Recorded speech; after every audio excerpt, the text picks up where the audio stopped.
Docker solved one of the biggest problems in software delivery. We can package our application once, move the same image to another machine, also connect services, and preserve data using volumes. But imagine ShopFlow becomes successful tonight. Traffic increases. We need more backend instances. Then one container crashes, or maybe one server disappears. A new release must be deployed across several machines. Who decides where every container should run? Who notices that an instance is missing? Who recreates when a container fails? And who will send traffic only to healthy instances? And who guarantees that every server is running the same version we intended to run? Docker can run containers, but running containers and operating a production fleet are not the same problem. Today, we are going to grow our ShopFlow application until Docker stops being enough. We are going to scale it, we are going to break it, and we are going to distribute across multiple machines. Also, we are going to create version drift and recover everything manually. By the end, you will understand the exact production problem that created the need of container orchestration. Because in this series, we do not learn tools first, we experience the problem first. Let's get started. My name is Arbaz. I spent more than 12 years working across DevOps, cloud, and platform engineering. Infrastructure tools make more sense when you understand the operational pressure that created them. That is the purpose of this full series. In this particular playlist, we are taking one application called ShopFlow and evolving it step by step. Every technology enters only when the current platform can no longer solve the next production problem. In episode 3, Docker solved repeatable packaging, distribution, and single machine execution. Today, we are not replacing Docker. We are discovering the larger problem that begins after containerization. If your company builds technology around Kubernetes, cloud infrastructure, observability, security, platform engineering, or the CNCF ecosystem, and you are interested in a technical collaboration, you can reach out to me through the email in the description. ShopFlow currently has a React frontend served by Nginx and a fast API backend. Also, we have a PostgreSQL database. Docker Compose defines all three services, their network, environment variables, health checks, and persistent volumes as well. Now let's try to run our application. For that, I'm going to copy the C environment.example into the .env file. Now let's start our application by running docker compose up command. Press enter. As soon as the container is running, we are going to access using our browser and see if we can create orders successfully. Now let's try to access using localhost. Here I can access the application successfully. Then I'm going to create an order real quick. Test USB doc, place an order, and I can see the recent orders. At this stage, Docker is doing exactly what we need. The application starts consistently. The front end is reaching the back end by service name. The back end is reaching the PostgreSQL through the Docker Compose network. Database data survives replacement of the database container.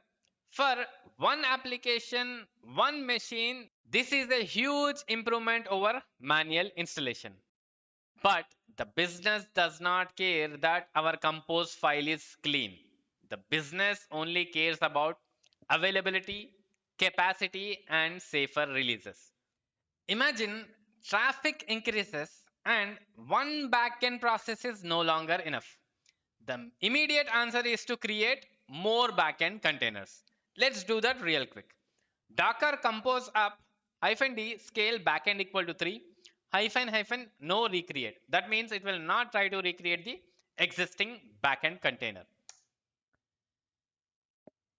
I can see that the backend containers got created successfully.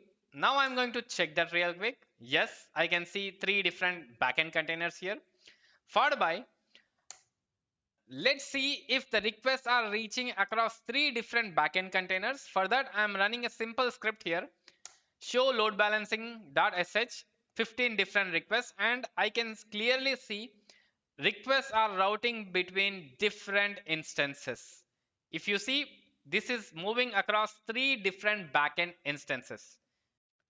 At first glance, the scaling problem appears to be solved. All 3 replicas are controlled on the same Docker daemon on the same Linux machine. The Linux machine which I am trying to run here, everything is, let's say, running on the same machine. They share the same CPU, memory, disk, network interface, kernel, and power source as well. We increased the process capacity. We did not create machine level high availability. 3 different replicas, the ones which we checked just now,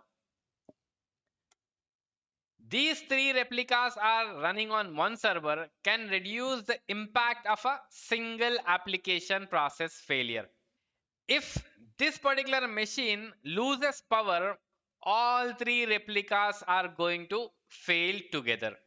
If the operating system freezes or the host becomes unreachable, all 3 replicas are affected. If the host runs out of memory or CPU, every container is competing for resource inside the same boundary. So, adding more containers gives us more application processes. But all those processes depend on one single machine. So, scaling the containers is not the same as scaling the platform. Our intended state is 3 backend replicas. I'm going to remove one real quick using a script. Replica removed successfully. Wait and run Docker Compose PS. I'm going to do that real quick. Let's wait for a few seconds. Now I'm going to run that Docker Compose PS. And I can only see only 2 backend instances. One replica is gone. We waited a minute. I'm going to run it once again, but nothing got recreated. This is very important because our service is already using restart unless stopped. If the application process inside a container crashes while the host and Docker remain healthy, Docker can restart the container. But in our case, we completely removed our container. When we ran Docker Compose with scale backend equal to 3, Compose bought the backend service to 3 containers during that operation. But Docker Compose does not run a continuous controller that keeps checking whether 3 backend replicas still exist afterward. Actual state is, let's say, this one, and the current desired state is we have only 2 backend instances. Something needs to continuously compare these 2 states. If the desired state says 3 replicas and the actual state says 2, a controller should detect and creates a replacement. That continuous process is called reconciliation. our current platform does not have that application wide reconciliation loop maintaining the replica count. So a human has to notice the problem and repair it. Let's try to run that once again. And I'm going to clear the screen and say docker compose ps. Now we are back with 3 backend instances.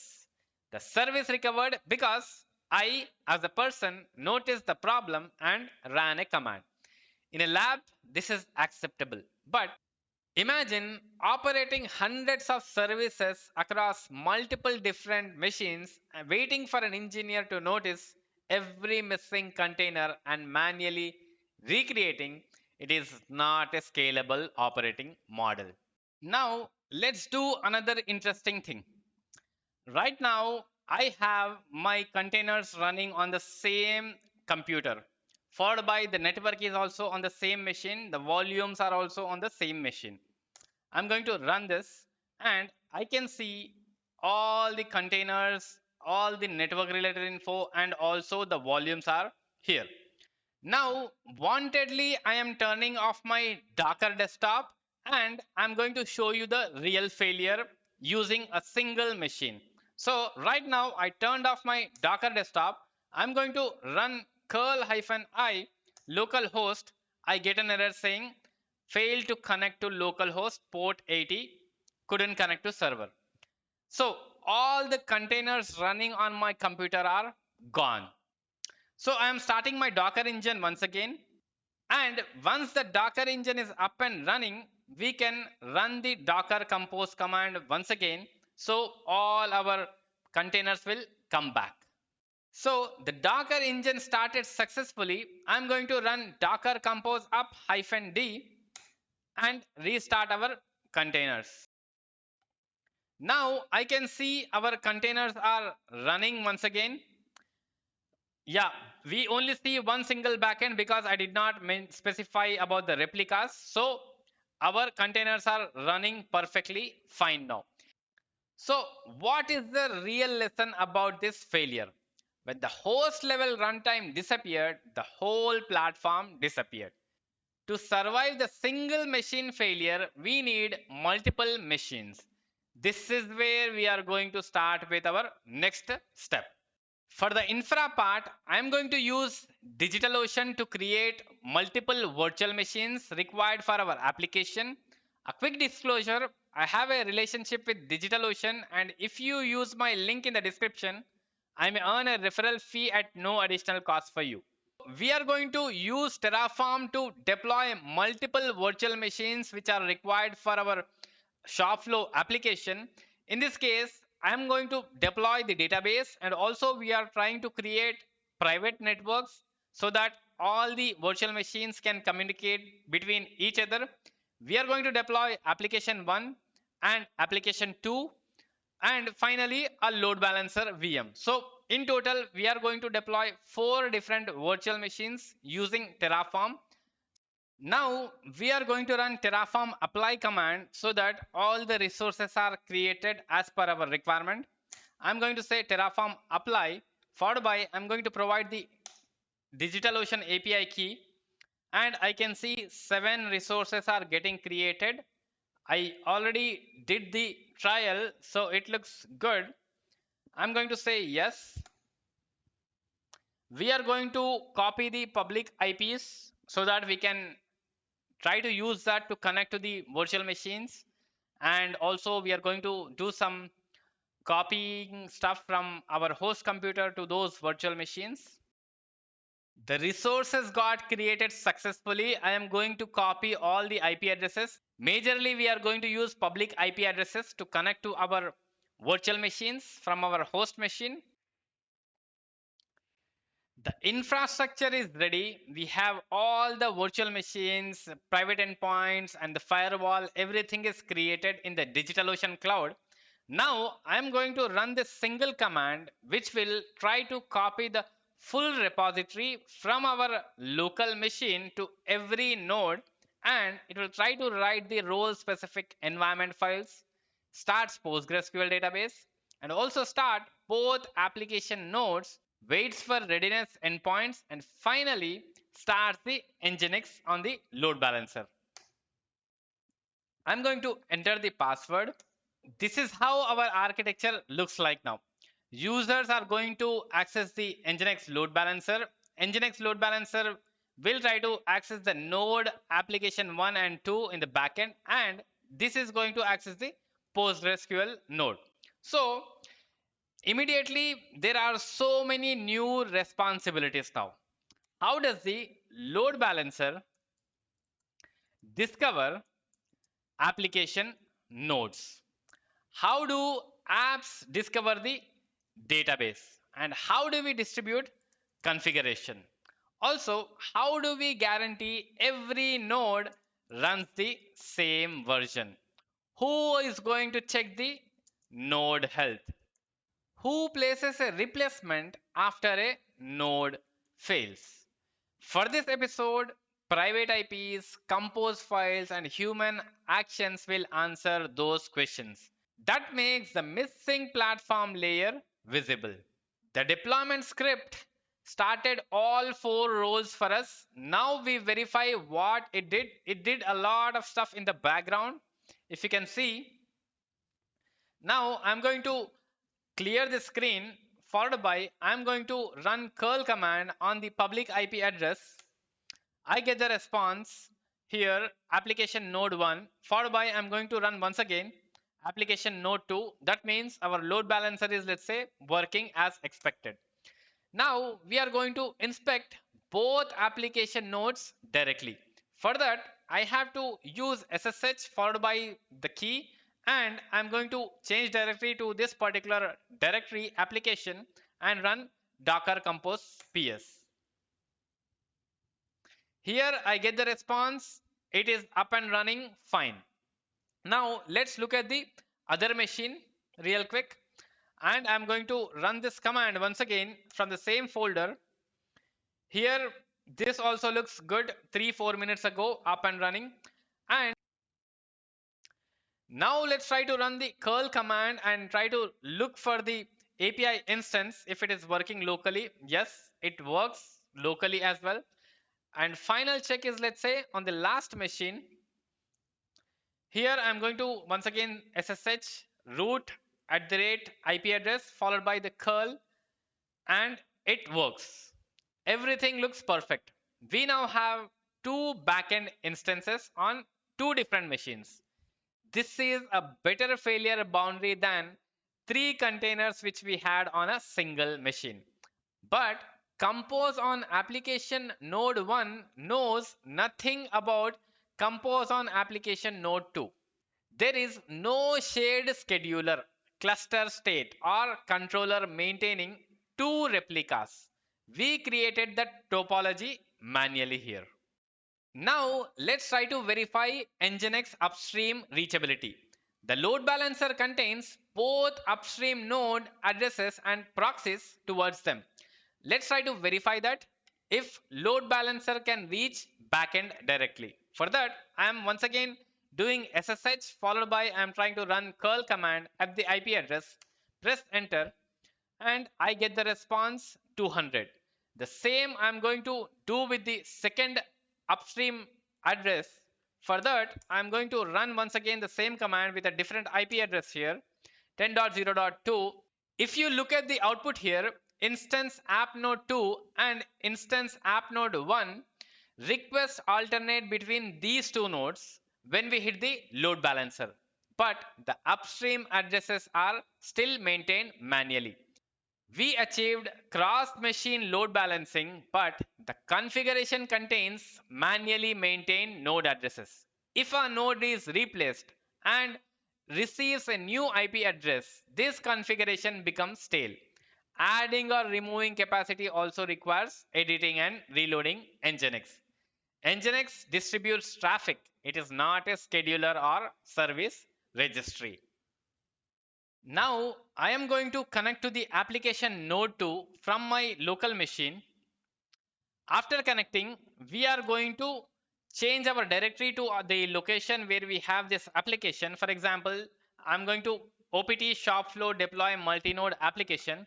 Here I'm going to run Docker compose down, and I'm going to exit out of this machine. Now from the host machine, we are going to run this multi-demo.sh script and do an optional check from the load balancer host. I get the response saying application node 1, node 1, node 1. Always we are getting the same instance because our application node 2 we try to shut down. So the load balancer can avoid an endpoint after connection failure. So user may still receive response from this particular application node 1. But who creates a replacement? Nothing does, right? Desired capacity was 2 application instances. Actual capacity is only 1 now. No controller compares those values. No scheduler selects a healthy node. No system recreates the missing workload.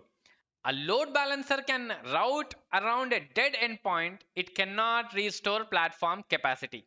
A human must repair the node, provision another machine, copy configuration, start container, and also update the load balancer if the IP changes.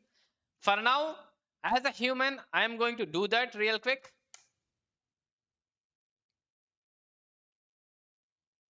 So our backend application node 2 is up and running. Once again, let's try to run our multi-node demo.sh script. Here, if you see, it's back.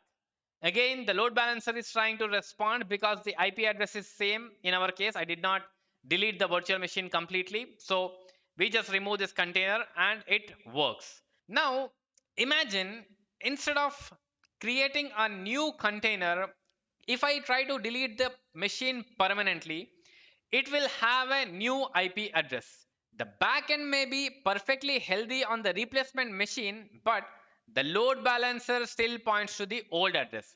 This is a service discovery problem. Application need stable identities that do not depend on temporary machine or container addresses. Inside one Compose network, Docker DNS gave us a name such as backend. Across independent Docker hosts, there is no automatic cluster-wide registry. Now let's try to create a version drift. For this, I'm trying to update the app version from 0.2.0 to 0.2.1 on the application node 2 machine. Press enter. This is updated. Followed by, we are going to run our Docker Compose up. Press enter. It tried to recreate the container. Now from our host machine, once again we are going to run the multinode.sh. Press enter. If you see the difference here, our application node 1 has 0.2.0, whereas application node 2 has 0.2.1. Some requests will hit the 2.1 version and some will hit 2.0 version. We created this deployment drift. A version image can guarantee artifact consistency. It does not guarantee the fleet-wide consistency.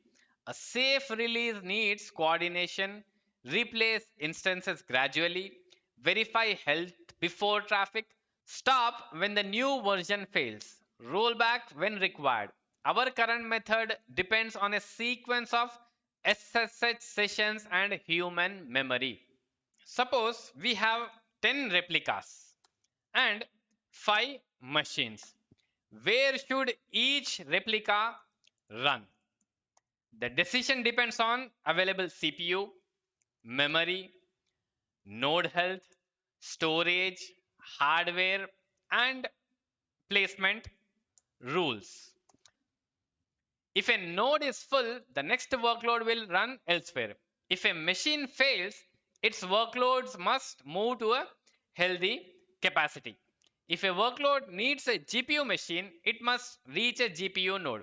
If replicas should spread across failure domains, the platform must enforce that. This is scheduling. Docker can create a container on a machine. Our architecture has no fleet-wide scheduler deciding which machine should run each workload. Define what exactly we want. 3. replicas, one stable front end, followed by one healthy instances receiving traffic. Then one intended application version, resource limits, automatic replacement, and distribution across healthy machines. That is desired state. The real world is actual state. Machines fail, processes crash, versions change, capacity moves, a production platform needs controllers continuously. Comparing actual state with desired state and acting until they match, this is reconciliation. Without it, the platform is operated through scripts, tickets, SSH sessions, and human memory like we did in this video. The conclusion is Docker did not fail. Every backend instance still packaged as container image. Docker solved repeatable problems, image creation, distribution, isolation, local networking, single host execution. The new problem exists at higher level. A container runtime answers, how do I run this container on this machine? Whereas orchestrator answers, how should complete application run across all machines and how do I keep it that way? Our next platform layer needs scheduling, desired state, self healing, service discovery, load balancing, rolling updates, rollback, configuration, secret distribution, resource management, and awareness of node health. These requirements did not come from a certification syllabus. They came directly from operating ShopFlow on one single Docker host. So, people might have a question, why not just write more scripts? We could write a script to ping nodes. We could write a script to restart containers. We could write a script to update servers, a monitoring system to alert us, and configuration management to install everything. Each solves part of the problem. Together, we begin building our own distributed control plane. We must store cluster state, coordinate changes, recover automation failures, and test every edge case. At some point, the collection of scripts become orchestration platform. The industry faced this pressure at much larger scale. That pressure produced systems designed to manage containerized workloads across clusters. Today, ShopFlow crossed an important boundary. One machine, Docker Compose, gave us a clean and repeatable application. Then traffic increased. We created replicas and discovered they still shared one host, failure domain.